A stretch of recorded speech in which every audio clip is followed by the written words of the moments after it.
काम्यदान एवं मेरुदानों का वर्णन। अग्निदेव कहते हैं, वशिष्ठ, अब मैं आपके सम्मुख काम्यदानों का वर्णन करता हूं, जो समस्त कामनाओं को पूर्ण करने वाले हैं। प्रत्येक मास में प्रतिदिन पूजन करते हुए एक दिन विशेष रूप से पूजन किया जाता है।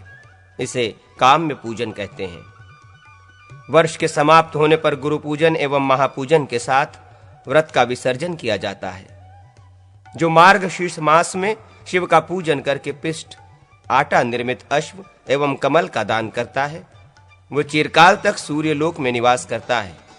पौष मास में पिष्टमय हाथी का दान देकर मनुष्य अपनी 21 पीढ़ियों का उद्धार कर देता है। माघ में पिष्टमय अश्वयुक्त रथ का दान देने वाला नरक में नहीं जाता। फाल्गुन में पिष्ट निर्मित बैल का दान देकर मनुष्य स्वर्ग को प्राप्त होता है तथा दूसरे जन्म में राज्य प्राप्त करता है। चैत्र मास में दास दासियों से युक्त एवं एक गुड़ से भरा हुआ घर देकर मनुष्य चिरकाल तक स्वर्गलोक में निवास करता है और उसके बाद राजा होता है। वैशाख में सप्तधान्य का दान देकर मनुष्य शिव के सायुज्य को प्राप्त कर लेता है। ज्येष्ठ तथा आषाढ़ में अन्न की बलि देने वाला शिव स्वरूप हो जाता है। श्रावण में पुष्परथ का दान देकर मनुष्य स्वर्ग के सुखों का भोक्ता होता है। दूसरे जन्म में राज्य लाभ करता है और 200 फलों का दान देने वाला अपने संपूर्ण कुल का उद्धार करके राजपद को प्राप्त होता है। भाद्रपद में धूप दान करने वाला स्वर्ग को प्राप्त होकर दूसरे जन्म में राज्य का उपभोग करता है। आश्विन में दुग्ध और धृत से परिपूर्ण पात्र का दान स्वर्ग की प्राप्ति कराने वाला है। कार्तिक में गुड़, शक्कर और धृत का दान देकर मनुष्य स्वर्गलोक में निवास करता है और दूसरे जन्म में राजा होता है। अब मैं प्रत्येक 12 प्रकार के मेरुदानों के विषय में कहूंगा, जो भोग और मोक्ष की प्राप्ति कराने वाले हैं। कार्तिक की पूर्णिमा को मेरु व्रत करके ब्राह्मण को रत्न मेरु का दान करना चाहिए। अब क्रमशः सब मेरुओं का प्रमाण सुनिए। हीरे, माणिक्य, नीलमणि, वैदूर्यमणि, स्फटिक मणि, पुखराज, मरकतमणि और मोती, इनका एक प्रस्थ का मेरु उत्तम माना गया है। इससे आधे परिमाण का मेरु मध्यम और मध्यम से आधा निकृष्ट होता है। रत्नमेरु का दान करने वाला धन की कंजूसी का परित्याग कर दे। 12 दल कमल का निर्माण करके उसकी कर्णिका पर मेरु की स्थापना करे। इसके ब्रह्मा, विष्णु और शिव देवता हैं। मेरु से पूर्व दिशा में 3 दल हैं। उनमें क्रमशः माल्यवान, भद्रवाक्ष तथा ऋक्ष पर्वतों का पूजन करें। मेरु से दक्षिण वाले दलों में निषद, हिमकुट और हिमवान की पूजा करें। मेरु से उत्तर वाले 3 दलों में क्रमशः नील, श्वेत और श्रृंगी का पूजन करें तथा पश्चिम वाले दलों में गंधमादम, वैकंक एवं केतुमाल की पूजा करें। इस प्रकार 12 पर्वतों से युक्त मेरु पर्वत का पूजन करना चाहिए। उपवास पूर्वक रहकर स्नान के पश्चात भगवान विष्णु अथवा शिव का पूजन करें। भगवान के सम्मुख मेरु का पूजन करके मंत्रोच्चारण पूर्वक उसका दान ब्राह्मणों को कर दे। दान का संकल्प करते समय देश काल के उच्चारण के पश्चात कहें, मैं इस द्रव्य निर्मित उत्तम मेरु पर्वत का, जिसके देवता भगवान विष्णु हैं, अमुक गोत्र वाले ब्राह्मण को दान करता हूं। इस दान से मेरा अंतःकरण शुद्ध हो जाए और मुझे उत्तम भोग एवं मोक्ष की प्राप्ति हो। इस प्रकार दान करने वाला मनुष्य अपने समस्त कुल का उद्धार करके देवताओं द्वारा सम्मानित हो विमान पर बैठकर इंद्रलोक, ब्रह्मलोक, शिवलोक तथा श्री वैकुंठ धाम में क्रीड़ा करता है। संक्रांति आदि अन्य पुण्य कालों में मेरु का दान करना चाहिए। 1 सहस्त्रपल सुवर्ण के द्वारा महामेरु का निर्माण करावे। वो 3 शिखरों से युक्त होना चाहिए और उन शिखरों पर ब्रह्मा, विष्णु और शिव की स्थापना करनी चाहिए। मेरु के साथ वाला प्रत्येक पर्वत 100 पल सुवर्ण का बनवावे। मेरु को लेकर उसके सहवर्ती पर्वत 13 माने गए हैं। उत्तरायण अथवा दक्षिणायन की संक्रांति में या सूर्य चंद्र के ग्रहण काल में विष्णु की प्रतिमा के सम्मुख स्वर्ण मेरु की स्थापना करें। तदनंतर श्रीहरि और स्वर्ण मेरु की पूजा कर उसे ब्राह्मण को समर्पित करें।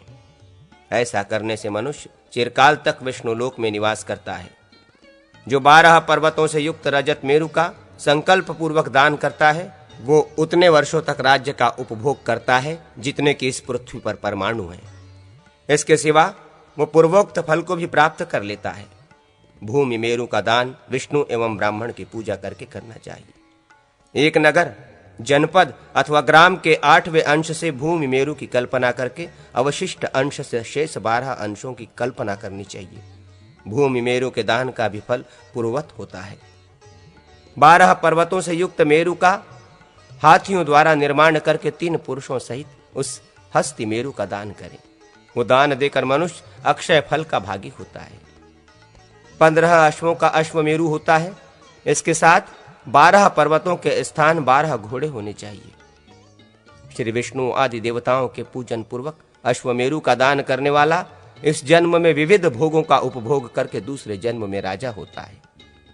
गोमेरु का भी अश्वमेरु की संख्या के परिमाण एवं विधि से दान करना चाहिए। एक भार रेशमी वस्त्रों का वस्त्र मेरु होता है। उसे मध्य में रखकर अन्य 12 पर्वतों के स्थान पर 12 वस्त्र रखें। इसका दान करके मनुष्य अक्षय फल की प्राप्ति करता है।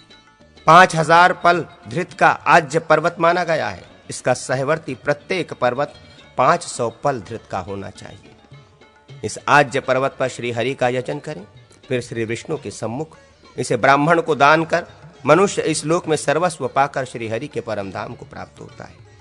उसी प्रकार खांड मेरु का निर्माण एवं दान करके मनुष्य पूर्वोक्त फल की प्राप्ति कर लेता है। 5 खारी धान्य का धान्य मेरु होता है। इसके साथ अन्य 12 पर्वत एक एक खारी धान्य के बनाने चाहिए। उन सब के 3-3 स्वर्णमय शिखर होने चाहिए। सब पर ब्रह्मा, विष्णु और महेश तीनों का पूजन करना चाहिए। श्री विष्णु का विशेष रूप से पूजन करना चाहिए। इससे अक्षय फल की प्राप्ति होती है। इसी प्रमाण के अनुसार तिलमेरु का निर्माण करके दशांश के प्रमाण से अन्य पर्वतों का निर्माण करें। उसके एवं अन्य पर्वतों के भी पूर्वोक्त प्रकार से शिखर बनाने चाहिए। इस तिल मेरु का दान करके मनुष्य बंधु बांधवों के साथ विष्णु लोक को प्राप्त होता है। तिल मेरु का दान करते समय निम्नलिखित मंत्र को पढ़ें। विष्णु स्वरूप तिल मेरु को नमस्कार है। ब्रह्मा, विष्णु और महेश जिसके शिखर हैं, जो पृथ्वी की नाभि पर स्थित है, जो सहवर्ती 12 पर्वतों का प्रभु, समस्त पापों का अपहरण करने वाला शांतिमय विष्णु भक्त है, उस तिलमेरु को नमस्कार है। वो मेरी सर्वथा रक्षा करे। मैं निष्पाप होकर पितरों के साथ श्री विष्णु को प्राप्त होता हूँ। ओम नमः। तुम विष्णु स्वरूप हो। विष्णु के सम्मुख मैं विष्णु स्वरूप दाता, विष्णु स्वरूप ब्राह्मण का भक्ति पूर्वक भोग एवं मोक्ष की प्राप्ति हेतु तुम्हारा दान करता हूँ। पृथ्वीदान तथा गोदान की महिमा। अग्निदेव कहते हैं, वशिष्ठ, अब मैं पृथ्वीदान के विषय में कहता हूं। पृथ्वी 3 प्रकार की मानी गई है। 100 करोड़ योजन विस्तार वाली सप्तद्वीपवती समुद्रों सहित जम्बू द्वीप पर्यंत पृथ्वी उत्तम मानी गई है। उत्तम पृथ्वी की 5 भार सुवर्ण से रचना करें, उसके आधे में कूर्म एवं कमल बनावे। ये उत्तम पृथ्वी बतलाई गई है। इसके आधे में मध्यम पृथ्वी मानी जाती है। इसके तीसरे भाग में निर्मित पृथ्वी कनिष्ठ मानी गई है। इसके साथ पृथ्वी के तीसरे भाग में कूर्म और कमल का निर्माण करना चाहिए। 1000 पल सुवर्ण से मूल, दंड, पत्ते, फल, पुष्प और 5 स्कंधों से युक्त कल्प वृक्ष की कल्पना करें। विद्वान ब्राह्मण यजमान के द्वारा संकल्प करा के 5 ब्राह्मणों को इसका दान करावे।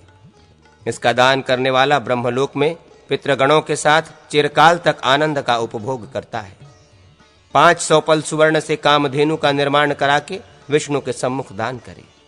ब्रह्मा, विष्णु एवं शिव आदि समस्त देवता गौ में प्रतिष्ठित हैं। धेनु दान करने से अपने आप समस्त दान हो जाते हैं। ये संपूर्ण अभिष्ट कामनाओं को सिद्ध करने वाला एवं ब्रह्मलोक की प्राप्ति कराने वाला है। श्री विष्णु के सम्मुख कपिला गौ का दान करने वाला अपने संपूर्ण कुल का उद्धार कर देता है। कन्या को अलंकृत करके दान करने से अश्वमेघ यज्ञ के फल की प्राप्ति होती है, जिसमें सभी प्रकार के सस्य अनाजों के पौधे उपज सके। ऐसी भूमि का दान देकर मनुष्य सब कुछ प्राप्त कर लेता है। ग्राम, नगर अथवा खेटक, छोटे गांव का दान देने वाला सुखी होता है। कार्तिक की पूर्णिमा आदि में वृक्षोत्सर्ग करने वाला अपने कुल का उद्धार कर देता है। नाड़ी चक्र का वर्णन।